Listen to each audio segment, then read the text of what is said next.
The Lord be with you. A reading from the Holy Gospel according to Luke. Jesus said to his disciples, "This is what I say to all who listen to me. Love your enemies, and be good to everyone who hates you. Ask God to bless anyone who curses you, and pray for everyone who is cruel to you. Treat others just as you want to be treated. If you love only someone who loves you, will God praise you for that? Even sinners love people who love them. If you are kind only to someone who is kind to you, will God be pleased with you for that? Even sinners love people who love them. If you are kind only to someone who is kind to you, will God be pleased with you for that? Even sinners are kind to people who are kind to them. If you lend money only to someone you think will pay you back, will God be pleased with you for that? Even sinners lend to sinners because they think they will get all back. But love your enemies and be good to them." The Gospel of the Lord.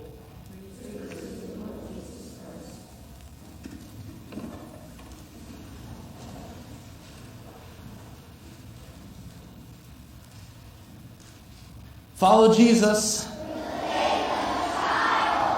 Awesome. So today we get to talk a little bit about the most important example that Jesus sets for us. That if we don't follow this example, we're really missing the point. If we don't do our best to follow this example, we're really missing our point. And I added that little last part because the truth is that sometimes it's hard, right? We heard about that in our introduction. We heard it in our readings that because we realize that Jesus calls us to love, right? And that sometimes it's hard to love those who maybe we don't like, maybe who are unkind to us, right? But Jesus said to us to love our enemies, okay? Now, what is love? What is love? Yeah.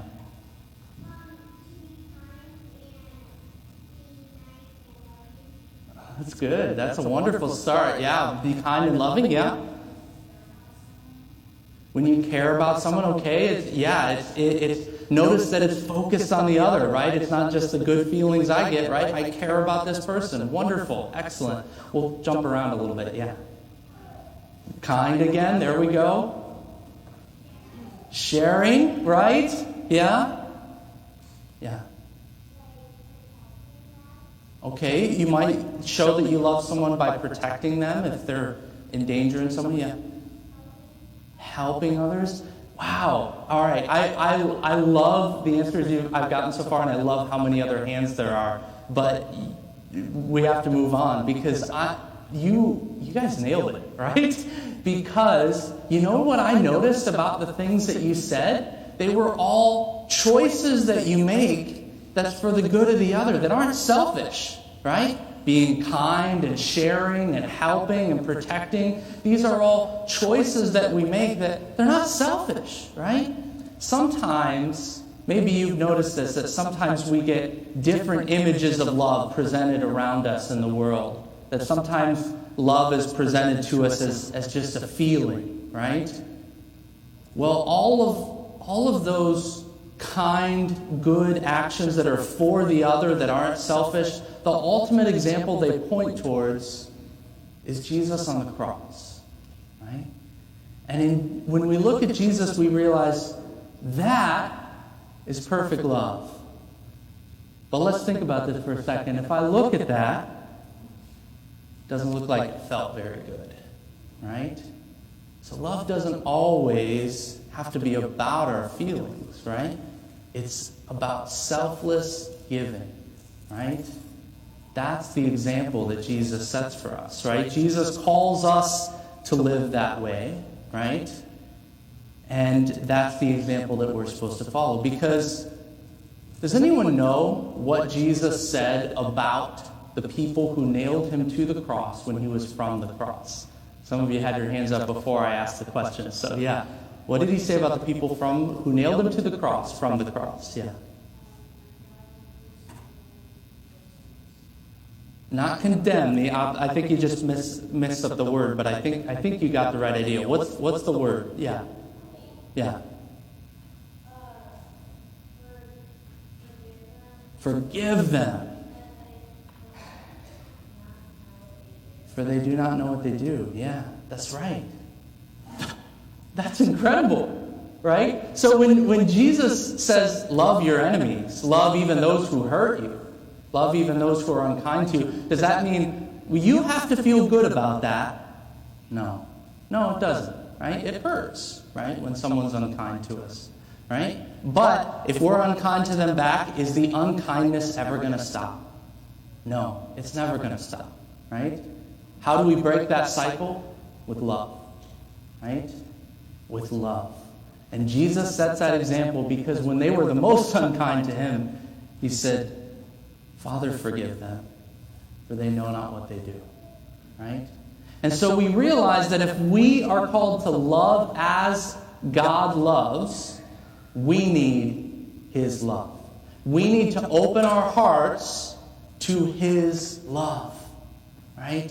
Now, how many of you were at our Catholic Schools Week kickoff mass on Sunday a couple weeks ago? Okay, a lot of you were there, all right? A lot of you were there. It was so good to have you there, helping kick off Catholic Schools Week with our whole parish. It was wonderful.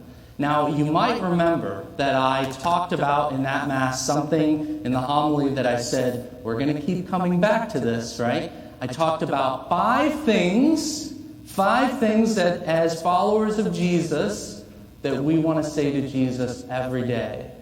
How many of you remember me talking about that? 5 things we want to say to Jesus every day. Okay. Does anyone remember what any of them are? I love you too, right? That wasn't just me saying, I love you too, right? But it's I love you, but even more so, I love you too, right? Because who loves first? God, right? God loves first, right? So that's the first one, is I love you too, right? We'll talk more about the other ones, but if you wanted to, if does somebody remember some of the other ones, go ahead. Good try. That's a good one to say, but that's not, yeah. What? Thank you. Very good. Yeah. I trust in you. That's another good one, but it's not one of the 5. Yeah. I'm sorry. Good. I love you too. Thank you. I'm sorry. What else?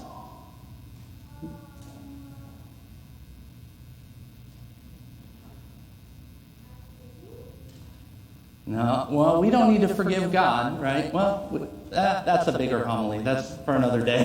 Yeah.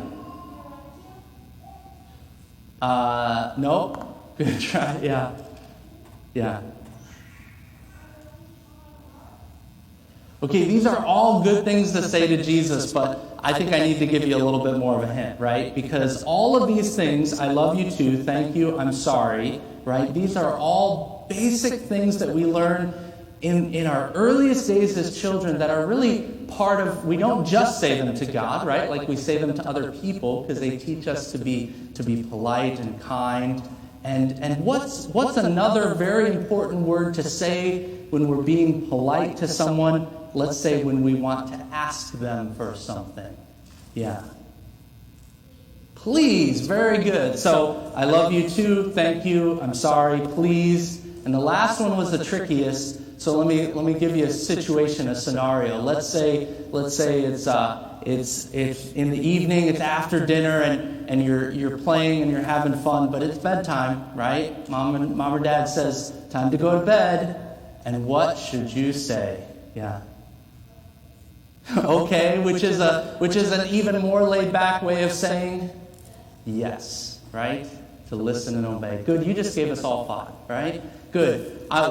This is something we're gonna keep coming back to, right? And I've been working with the adults on this too, and I've been working on it, right? Like, yeah, do I say those 5 things to Jesus every day? I need to, right?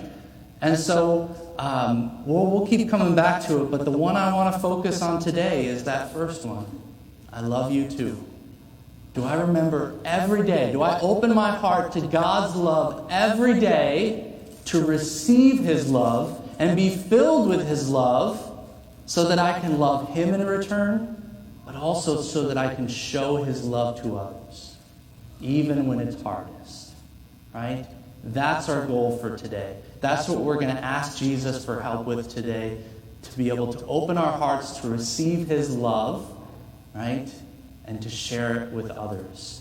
So we're going to ask Jesus to help us to know and live the words, I love you too.